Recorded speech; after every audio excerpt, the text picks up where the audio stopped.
વડોદરા શહેરના Sarabhai કમ્પાઉન્ડમાં Atlantis K10 કોમ્પ્લેક્સમાં આવેલી એક કંપનીમાં મહારાષ્ટ્રથી રોજ આવતા ટેમ્પાવાળાએ પૂરઝડપે ટેમ્પો ચલાવી નજીકમાં આવેલી લિટલ ભારત રેસ્ટોરન્ટમાં કાચ તોડી પાડી ઘૂસી જતા અકસ્માત સર્જાયો હતો।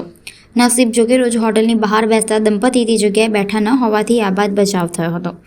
ગત મોડી રાત્રે 1 વાગ્યાના સુમારે સારાભાઈ કમ્પાઉન્ડમાં આવેલા એટલાન્ટિસ K10 કોમ્પ્લેક્સમાં આવેલી લિસિયસ કંપનીમાં રોજબરોજ મહારાષ્ટ્રથી ટેમ્પો નંબર MH04LI4121 લઈને સતીશ પાંડે અને તુકારામ નામના 2 વ્યક્તિ લઈને આવતા હતા। જેમાં તુકારામને ટેમ્પો ચલાવતા આવડતું હતું, જ્યારે સતીશ પાંડે નામના વ્યક્તિને ટેમ્પો ચલાવતા શીખવાડવામાં આવતો હતો।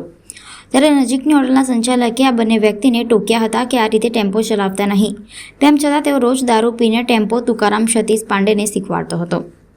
દરમિયાનમાં આજે સતીશ પાંડે ટેમ્પો ગફલતભરી રીતે ચલાવી લિટલ ભારત રેસ્ટોરન્ટના કાચ તોડીને ટેમ્પો હોટલમાં ઘૂસી ગયો હતો, જેની નીચે એક એક્ટિવા પણ દબાવી દીધું હતું।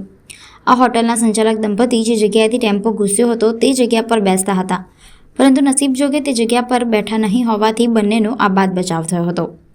પોલીસે ઘટનાસ્થળે પહોંચી જઈ તપાસ હાથ ધરી છે તથા મહારાષ્ટ્રના તુકારામ અને સતીશ પાંડેની અટકાયત કરી વધુ પૂછપરછ હાથ ધરી છે।